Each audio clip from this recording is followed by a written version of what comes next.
नमस्कार, मैं हूं वरुण शर्मा। आप देख रहे हैं देश का सबसे तेजी से लोकप्रिय होता online news channel news first TV. खबरों का सफर आगे बढ़ाने से पहले एक नजर हेडलाइंस पर। गोरखपुर में एक्सेन के घर दिन दहाड़े डाका, बेटी को बनाया बंधक, 2 करोड़ के जेवर लूटे। इलाहाबाद में भी मनी ट्रांसफर एजेंट से लूट, 4 बदमाशों ने बोला धावा, तमंचा दिखाकर उड़ाए 5 लाख। मुरादाबाद में गणेश प्रतिमा तोड़ने पर बवाल, बीच में रोका कीर्तन तो भड़क गए भक्त, पुलिस तैनात।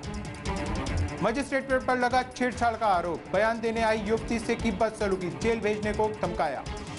और नहीं थम रही है कांग्रेस में गुटबाजी, 6 को दिल्ली जाएंगे यूके सीएम, पीसीसी चीफ भी रहेंगे साथ।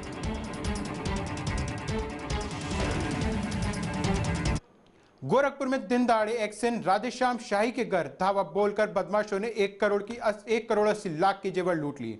इस दौरान घर में अकेली उनकी बेटी शालू को घायल कर दिया और शालू की आवाज सुनकर पड़ोस में रहने वाली सुभावती शाही के घर पहुंची। शालू की हालत देखकर पड़ोसन सन्न रह गई। इसके बाद सुभावती ने सारे मामले की जानकारी एक्सेन राधेश्याम को दी। राधेश्याम के मुताबिक चोर घर के 50 तोले सोने के जेवर ले गए। अब पुलिस इस मामले की तफ्तीश कर रही है। उत्तराखंड के मुख्यमंत्री हरीश रावत 6 सितंबर को दिल्ली जाएंगे। उनके साथ प्रदेश कांग्रेस अध्यक्ष किशोर उपाध्याय को भी जाना है। मंत्रियों और विधायकों की बयानबाजी ने उत्तराखंड की राजनीति में फिर गर्माहट घोल दी है। दरअसल उत्तराखंड कांग्रेस में गुटबाजी शांत होने का नाम नहीं ले रही है। बहुगुणा कैंप में जुड़े नेताओं के साथ अब हरीश रावत कैंप के विधायक ने भी आवाज उठानी शुरू कर दी है। सूत्रों की माने तो मुख्यमंत्री और प्रदेश अध्यक्ष केंद्रीय नेताओं के सामने दो टूक अपना पक्ष रखना चाहते हैं।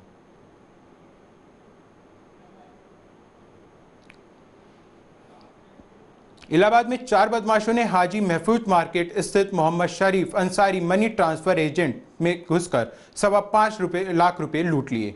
बदमाशों ने एजेंसी मालिक के बेटे को तमंचा दिखाकर धमकाया और रैक की नकदी निकालने के बाद पहले से बाइक पर खड़े साथियों संग फरार हो गए। खबर पाकर कई थानों की फोर्स के साथ एसपी मौके पर पहुंचे, मगर देर रात तक लुटेरों का पता नहीं चल सका। उपराष्ट्रपति हमीद अंसारी ने देहरादून में भावी आईएफएस अफसरों का ईमानदारी से जन सेवा की सीख दी। अंसारी ने उनके सवालों के जवाब भी दिए और माना कि इस समय प्रॉमिस और डिलीवरी के बीच बड़ा गैप है, इसे खत्म करने की जरूरत है। इससे पहले उपराष्ट्रपति ने प्रशिक्षण की बारीकियां जानी और फिर वे इन अफसरों से रूबरू हुए। उन्होंने कहा कि भावी अधिकारी कोशिश करें तो पर्यावरण संतुलन के साथ विकास हो सकता है।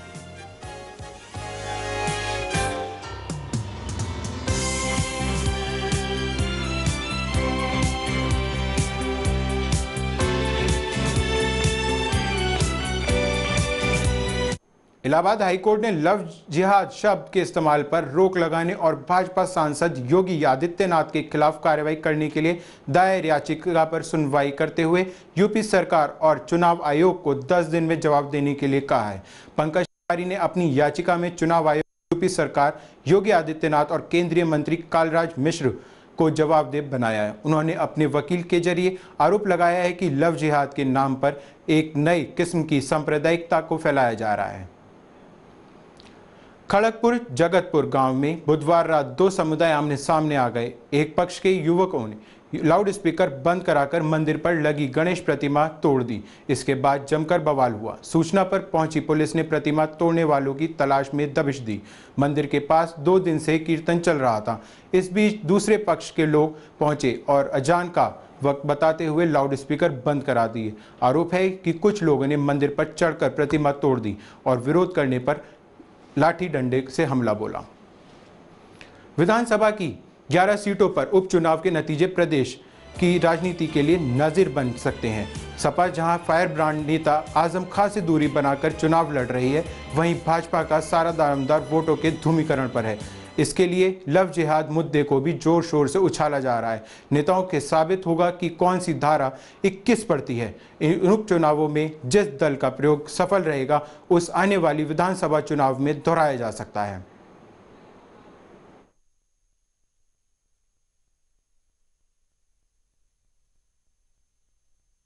कन्नौज की महिला ने पूर्व सांसद के बेटे सहित 5 लोगों पर सामूहिक दुष्कर्म का आरोप लगाया है। महिला का कहना है कि पूर्व सांसद के बेटे से उसके पति ने निर्धन आय वर्ग का आवास दिलाने की गुजारिश की थी। बुलावे पर वह पति के साथ ब्लॉक दफ्तर पहुंची तो पूर्व सांसद के बेटे ने उसे बीडीओ के से मिलवाया। बीडीओ उसे अपने आवास पर ले गया, जबकि पति को दफ्तर में ही बैठने को कहा। आवास पर पूर्व सांसद पुत्र, सेक्रेटरी व 2 साथी पहले से बैठे थे। वहां असल दिखाकर धमकाया और सभी ने दुष्कर्म किया। सपा प्रमुख मुलायम सिंह यादव की छोटी बहू अपर्णा ने लव जिहाद को सियासी स्टंट बताया है। उनका कहना है कि भारतीय लोकतांत्रिक देश है, इसमें मोहब्बत के नाम पर विरोध करने का किसी का हक नहीं है। महिला सशक्तिकरण के लिए उत्तर प्रदेश में चल रहे अभियान वी अवेयर के दिल्ली एनसीआर में प्रसार के सिलसिले में आई अपर्णा ने पुलिस कमिश्नर से मुलाकात कर अभियान के लिए समर्थन मांगा। अपर्णा ने माना कि पहचान छुपाकर शादी करना धोखा है, हालांकि ऐसा धोखा तो कोई भी दे सकता है।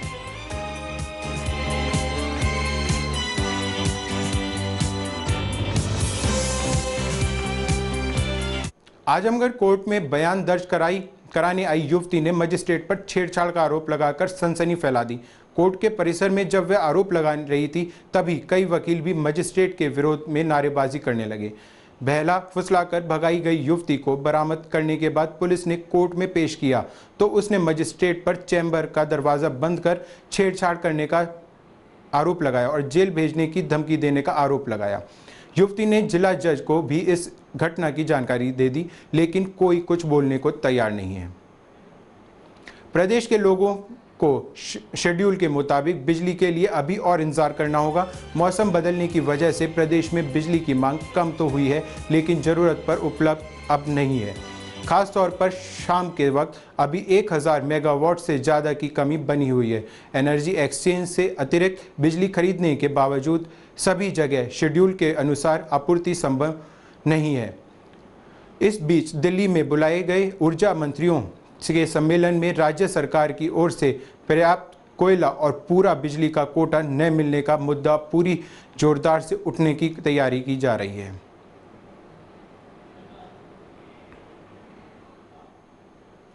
शाम को बैंक अकाउंट हैक किया और अपने खाते में पैसे ट्रांसफर किए, लेकिन हैकर जब अगले दिन पैसे निकालने पहुंचा तो लोगों ने उसे पकड़ लिया और पुलिस को सौंप दिया। दरअसल अकाउंट हैक करने के बाद हैकर ढवाई नगर निवासी मोहम्मद अरशद अपने खाते से पैसे निकालने आया था। तभी अकाउंट के हैक और पैसे ट्रांसफ़र होने की बात सामने आ गई। बैंक कर्मचारी ने पूछताछ की तो अरशद भागने की कोशिश करने लगा, लेकिन गेट पर तैनात बैंक गार्ड ने उसे पकड़ लिया। भाजपा ने आरोप लगाया है कि सपा सरकार के भीतर सत्ता संघर्ष चल रहा है। पार्टी प्रवक्ता विजय बहादुर पाठक ने दावा किया है कि इसी वजह से मुख्यमंत्री अखिलेश यादव विदेश दौरे पर जाने के बावजूद यह तय नहीं कर पाए हैं कि उनकी गैर मौजूदगी में सरकारी कामकाज कौन देखेगा। उन्होंने कहा कि सरकार में सब कुछ ठीक नहीं चल रहा है, इसलिए सरकार के एक कद्दावर मंत्री को मुख्यमंत्री की मौजूदगी में कहना पड़ता है कि अक़लियत के लोग खौफ और दहशत में जी जा रही है।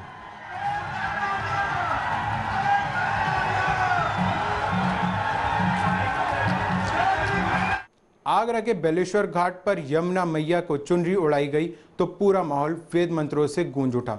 यमुना तट के महालक्ष्मी मंदिर में आचार्य सत्यनारायण शास्त्री व उनके साथ आए 11 विद्वानों ने यमुना मैया का श्रृंगार और पूजन किया। इसके बाद यमुना मैया को चुनरी उड़ाई गई और वैदिक मंत्रियों के पाठ के साथ सामूहिक आराधना की गई। इस मौके पर यमुना मैया की भव्य आरती हुई, जिसमें भक्तों की भारी भीड़ उमड़ी। चुनाव आयोग ने उपचुनाव के एग्जिट पोल, ओपिनियन पोल तथा पोल सर्वे पर रोक लगा दी है। मुख्य निर्वाचन अधिकारी उमेश सिन्हा ने बताया कि 13 सितंबर को मतदान वाले दिन सुबह 7 बजे 6:30 बजे के बीच लोकसभा व विधानसभा निर्वाचन क्षेत्रों में उपचुनाव के बारे में भी किसी भी प्रकार की एग्जिट पोल को मीडिया पर प्रचारित नहीं करा जाएगा।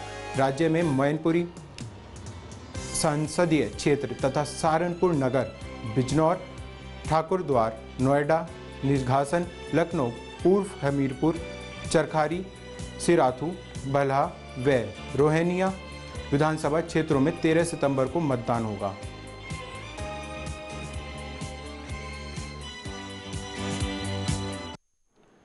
पहाड़ों में घूमने के लिए आने वाली देशी विदेशी चिकित्साओं के लिए उत्तराखंड सरकार टूरिस्ट डॉक्टर योजना लाने जा रही है। पर्यटन और तीर्थटन के लिहाज से डॉक्टर को आमंत्रित कर उनका सारा खर्चा सरकार उठाएगी। बदले में उन्हें चिकित्सा सुविधा से महरूम लोगों को कुछ दिन सेवाएं देनी होंगी।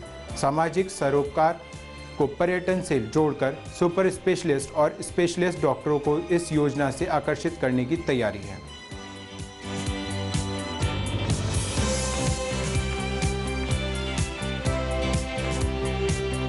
खबरों में फिलहाल इतना ही। ताज़ा खबरों के लिए आप देखते रहिए NewsFirst.tv।